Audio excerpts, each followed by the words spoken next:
Silakan selanjutnya. Selanjutnya hadirin sekalian, calon presiden nomor urut 2 Bapak Prabowo Subianto kami persilakan untuk bertanya kepada calon presiden nomor urut 1 Bapak Anies Baswedan.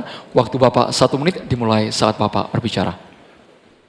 Pak Anies, kita mengerti tadi bahwa angka kematian atau usia hidup Indonesia termasuk cukup memprihatinkan. Dan ini masalahnya adalah karena kekurangan dokter. Apakah Bapak setuju dengan gagasan saya untuk secara besar-besaran mengirim 10.000 anak-anak kita ke luar negeri dengan beasiswa penuh untuk belajar kedokteran dan sains, teknologi, dan engineering mathematics sebagai langkah darurat untuk mengatasi kesulitan ini dalam waktu yang sesingkat-singkatnya. Terima kasih. Masih ada waktu Bapak? Cukup? Silakan Bapak Anies Baswedan untuk langsung menjawab pertanyaan dari Bapak Prabowo Subianto. Waktu Bapak 2 menit untuk menjawab, silakan. Ya, prinsip untuk meningkatkan kompetensi kami setuju Pak. Karena kompetensi yang meningkat bagaimanapun juga akan bermanfaat. Nah, isunya adalah kita harus melihat apa yang menjadi urgen hari ini. Dan di situ harus berbicara dengan siapa? Berbicara dengan stakeholder. Negara punya kewenangan, tapi sekali lagi pengetahuan dan situasi di lapangan kita harus berbicara dengan stakeholder. Siapa itu?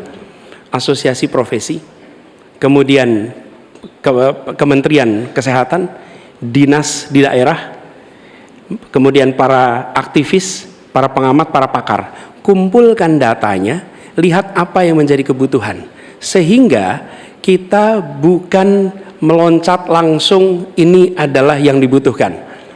Kenapa? Karena seringkali yang kita anggap sebagai kebutuhan belum tentu di lapangan itu menjadi kebutuhan. Tapi prinsip pengembangan kompetensinya setuju Pak.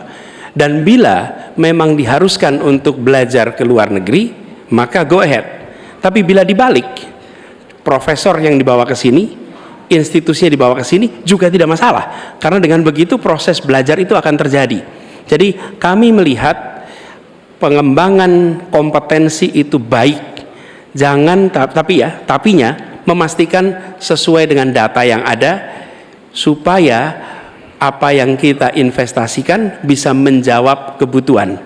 Jadi ada unsur pentingnya, ada unsur urgensinya. Kita kerjakan mana? Yang dapat dua-duanya, yang urgen dan yang penting, supaya hasilnya bisa langsung kita manfaatkan untuk Indonesia. Begitu jawabannya kira-kira Bapak. Masih ada waktu Bapak? Cukup? Ingin dimanfaatkan? Kami persilakan kepada Bapak Prabowo untuk langsung menanggapi jawaban dari Bapak Anies Baswedan. Waktu Bapak 1 menit. Baik, saya kira Pak Anies, saya kira masalahnya adalah datanya sudah cukup jelas bahwa kita kekurangan 140.000 dokter. Sebagai contoh, di Atambua ada satu rumah sakit yang seharusnya ada 16 dokter, dokternya hanya 1 orang. Jadi dia kewalahan. Dia harus melayani 3 kabupaten. Jadi bagaimanapun pemerintah saya kira harus ambil tindakan-tindakan yang cukup darurat.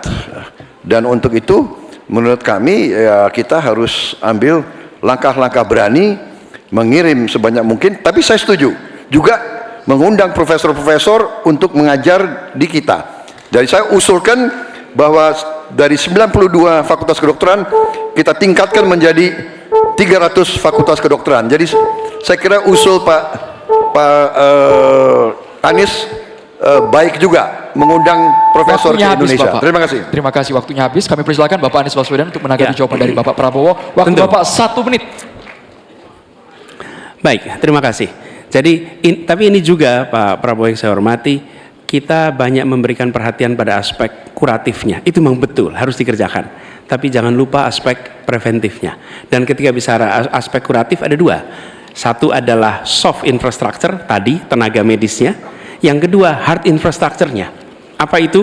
Misalnya nih, 15 dari 38 provinsi belum memiliki rumah sakit kelas A. Ini harus dibangun. Kemudian 171 kecamatan di 8 provinsi ini belum memiliki puskesmas. Jadi kita harus memikirkan dua-duanya Pak.